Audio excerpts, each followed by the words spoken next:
Greetings to you, boys and girls, and parents. This week, September 25th to the 29th, Science Weekly Update, and I am Mr. Dyce. This week, we have a very interesting week ahead of us. Quite a few things we need to complete, but we just finished with minerals, and by finished, meaning that we have defined and finding out the types and formation of minerals. And now we're looking into rock and the rock cycle and the formation of earth, so to speak.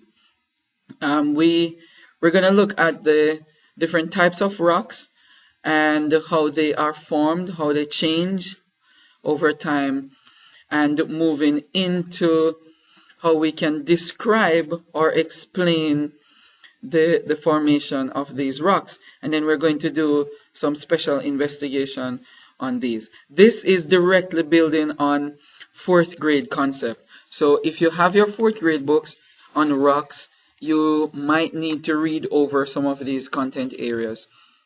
There is another thing that we're going to look at this week, and it's fossils and climatic change as it relates to earth formation and how climate has been changing over the years.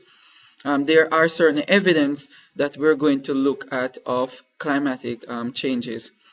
And then we're going to do our own independent research on these. There are two assignments, very important assignments that I need students to be very particular about. One is the science vocabularies, and I need you guys to define them and get some examples to add to them, and also the research on fossils, which is coming up and it's due on Friday.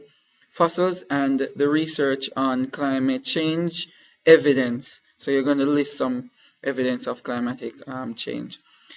We are going to, by the end of this week, to define and know more about the rock record, how we date rock, and so we will determine how long ago the rocks were created and formed. Okay, so this week I also want to urge all of you to turn in assignments. There are many of you who have overdue assignments. I need you to keep up with your time management, to work very efficiently, and turn in your work, please. Turn in your work so that you will get a grade for all of them. I know it's a lot of work, but keep up with your time management skills. Work hard at it, because most of it has to do with time management to make sure that you get your work done. All right, hoping to see your smiling faces all week this week. Come prepared and get serious about learning and completing your work. All right, take care and have a great week.